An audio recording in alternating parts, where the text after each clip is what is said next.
Level 1. The young emperor you wake before dawn beneath a dragon.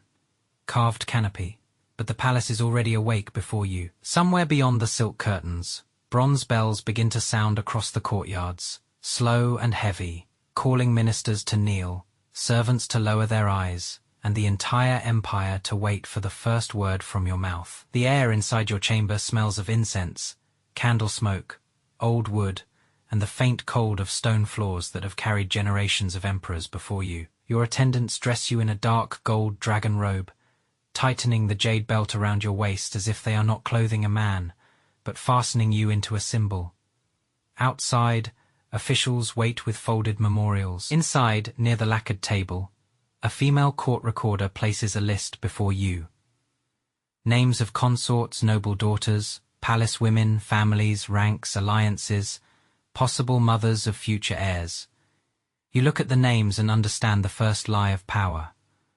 The harem is not a garden of women waiting to be loved. It is a map of families waiting to be chosen. Every name belongs to someone. Every chamber has a faction behind it. Every night you enter one door, another family begins to hate the woman inside. Then your eyes stop at the bottom of the list. One name has been written smaller than the rest, almost hidden near the edge of the paper when you ask about her. The recorder lowers her voice. Your Majesty should not trouble himself with that one. The warning should make you look away. Instead, it makes the room colder. Why? You ask. The recorder does not answer quickly enough. Beyond the curtain, the first light touches the palace roofs. You are the emperor. The world believes every woman in these walls belongs to you. But already, before you have even stepped into the harem, one forgotten name has taught you the truth. Even your curiosity can become dangerous. And if one woman is not meant to be remembered, what happens when you become the only man in the empire who cannot forget her? Level 2. The inner harem by evening. You enter the inner harem through a corridor lit by red lanterns, and the palace changes its voice around you. The court outside is made of stone, bronze, and law. Here everything is silk, perfume, lowered eyes, and silence sharp enough to cut. Women kneel behind half-drawn curtains as you pass. Some are dressed in pale colors to look innocent. Some wear jewels bright enough to remind you which families paid for their place inside these walls.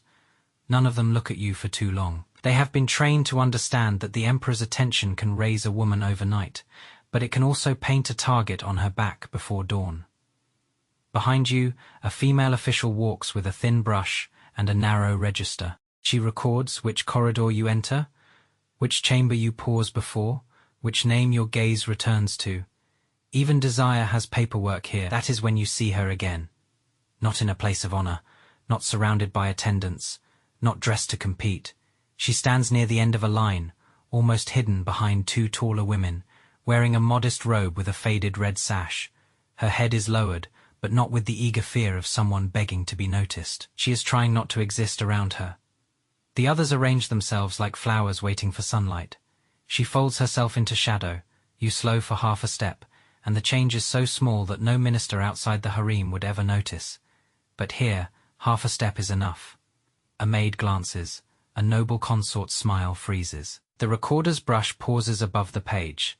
The woman at the end of the line feels the air change and lowers her head even more. You understand then that the harem belongs not to love, but to those who know how to count attention. One look from you has already reached farther than a command.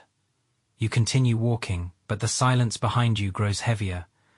By the time you reach the next lantern, you know the forgotten woman is no longer forgotten, and the palace knows it too. Level 3, the unwanted concubine. The chamber assigned to her is not in the bright center of the harem. It is near the quieter eastern edge where the lanterns are fewer. The corridors are narrower, and the walls hold the faint smell of old rain. When you arrive, the attendants outside freeze, as if the dragon throne itself has appeared in the wrong room. No one expected you to come here. That is the first danger. The second is that she expected it least of all. She kneels behind a worn red curtain, dressed in a simple robe that should make her forgettable, yet somehow makes every movement more difficult to ignore. A bronze mirror rests on her table, beside a fading flower and a red jade hairpin she has not worn. The room is clean, Modest, too carefully arranged by someone who has learned that being invisible requires discipline. Rise, you say. She obeys, but she does not smile like the others. She does not tremble beautifully for your favor. She looks at the floor and says, "Your Majesty should not have come." It is not disrespect. It is fear shaped into honesty. You ask whether she dislikes being remembered. For the first time, her eyes lift just enough for you to see how calm they are and how tired. "If your Majesty remembers me, others will too." The sentence stays in the room after she speaks it. You have heard hundreds of court phrases meant to flatter you, but this is the first sentence in the harem that sounds like truth. Outside the door, someone shifts their weight. Already there are ears. Already there will be whispers. You should leave before your presence becomes a mark on her life. Instead, you notice the red hairpin again, unused, lying beside the mirror like something beautiful kept away from light. "Who gave you that?" you ask. Her fingers tighten inside her sleeve. "Someone who is dead." Now the modest chamber feels less empty than before. You came looking for the woman everyone wanted forgotten. You leave knowing she has a past the palace is still trying to bury. Level 4. The Empress watches. The Empress summons you the next morning, before the harem has finished pretending not to know where you went. Her Phoenix Hall is warm with lantern light, but nothing in it feels soft. The embroidered screen behind her shows golden birds rising through clouds, every thread placed with the kind of patience that can outlive anger. Court ladies stand along both walls with lowered eyes. A cup of tea sits untouched between you and her. Already cold. She does not ask why you visited the Eastern Chamber. She does not need to. In a palace like this, news does not travel. It appears where powerful women are waiting for it. "Your Majesty has always been generous," she says, calm enough to make the words more dangerous. But generosity is different from preference. You sit across from her, wearing the dragon robe that should make every room yours, and feel the old truth closing around you. The throne gives you authority, but it does not give you privacy. The Empress lifts her cup and sets it down again without drinking. A woman low in rank can be pitied. A woman ignored can survive. But a woman remembered by the Emperor becomes useful to everyone who wishes to disturb the palace. You do not answer at once. If she had sounded jealous, you could have dismissed her. If she had sounded wounded, you could have been kind. But she sounds like a ruler defending a structure only. She fully understands. Then she asks the question you cannot forget. Is she a woman you desire, or a future your enemies can use? The Phoenix Hall grows still. Behind her calm face, you see calculation, duty, and something colder than resentment. She is not only protecting herself, she is protecting the order that keeps the harem from becoming a battlefield. You tell her the woman means nothing. The lie leaves your mouth smoothly, as all imperial lies must. The Empress looks at you for one breath too long. Then your Majesty should find it easy not to return. When you leave the Phoenix Hall, the tea remains cold behind you, and for the first time you understand that your favor is not a gift. It is a weapon, and everyone is watching where you aim it. Level 5 Forbidden Desire Reign begins after midnight. Soft at first, then steady enough to blur the lanterns outside the private corridors. You tell yourself you are walking to inspect the Western Archive, then the Medicine Hall, then a memorial room no one expects you to visit at this hour. The lie changes shape with every turn, but the destination does not. Her chamber waits at the eastern edge of the harem, where the roof tiles drip into stone basins, and the servants pretend not to hear imperial footsteps passing through the rain. She opens the door before you knock, as if she has been listening for both your arrival and her own ruin. Tonight she is not dressed for favor. Her hair is loosely pinned, one sleeve damp from closing the window, the red jade hairpin still absent from her hair. The room smells of wet silk, cold tea, and a thin thread of incense burning too low. "Your Majesty should leave," she says. Not because she does not want you there, that is what makes it hurt. You step inside anyway, and the door closes behind you with a sound that seems far too loud. For the first time she speaks to you not as a woman seeking survival, but as the only person in the palace brave enough to tell you what your power does to other people. "Every time you come here, another maid stops speaking to me. Another consort smiles too politely. Another official asks why a forgotten woman still has candles burning after midnight. You want to promise protection. You want to say your word is enough, but the palace has already taught you otherwise. Your word can open a door, raise a rank, silence a minister, but it cannot be present in every corridor where a rumor begins. She looks toward the rain-streaked window. I was safer when I was nothing. The sentence cuts deeper than accusation. You cross the room, but do not touch her. Between you sits the cold tea, the unused hairpin, the invisible line that separates desire from disaster. You understand then that you are no longer curious. You are no longer merely favoring her. You are beginning to love her. And in this palace, the love of an emperor is not shelter. It is a flame held too close to silk. Level 6, Bloodline Pressure. The first rumor reaches you through silence, not words. A physician kneels longer than necessary outside your study, his forehead almost touching the floor. Behind him, a female official holds a sealed medical note with both hands, as if the paper itself might accuse her. You take it beneath the carved dragon lamp and read only a few careful lines. Unusual pulse, delayed cycle. Further observation required. The language is cautious. The meaning is not. For one breath, the empire disappears. There is only the eastern chamber, the rain, the cold tea, the woman who told you she was safer when she was nothing. Then the throne returns around you like armor. A child in the palace is never only a child.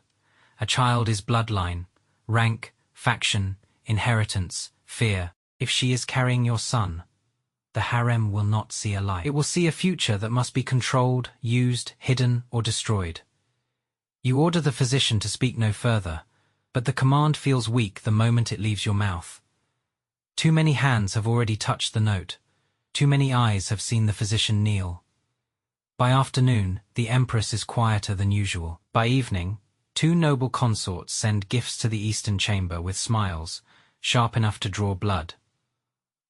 By nightfall, the Dowager's attendants ask whether your Majesty has considered the stability of succession. You go to her chamber only after the lamps are lowered. She is sitting beside the window, one hand resting over her sleeve, not her body, as if even the gesture of protection has become dangerous. Is it true? You ask. She does not answer quickly. That delay tells you more than words. When she finally speaks, her voice is controlled, but her face has lost its practiced distance. If it is true, Your Majesty, then I am no longer only the woman you should not visit. You look at the dark space between you. You have commanded armies. You have signed judgments. You have watched ministers tremble at your silence. But now you understand that the smallest possible heartbeat inside the most unwanted woman in the harem can frighten the entire empire. And for the first time, loving her is no longer the most dangerous thing. The future might be. Level 7, the palace turns by morning. The eastern chamber is quieter than any room in the harem should be. The silence is not peace. It is the sound of people stepping away before blame begins to fall. The maid who used to bring her warm water has been reassigned without explanation. The young attendant who once smiled at her now lowers her eyes too quickly. Even the corridor outside her door seems to breathe differently, as if the walls themselves have learned that danger now lives there. You send guards, but guards can only watch doors. They cannot watch whispers. You send gifts, but gifts only prove she still matters. You order the physician to report only to you, but a second physician is suddenly requested by the Empress's household for unrelated reasons, and you understand how easily truth can be surrounded.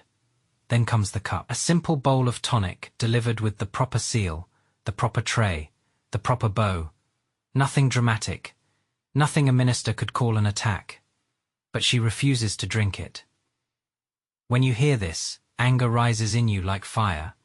Yet when you enter her chamber that night, she is not waiting for rescue. She has already hidden the cup, questioned the maid, and sent one folded note through a laundry servant you did not know she had bought.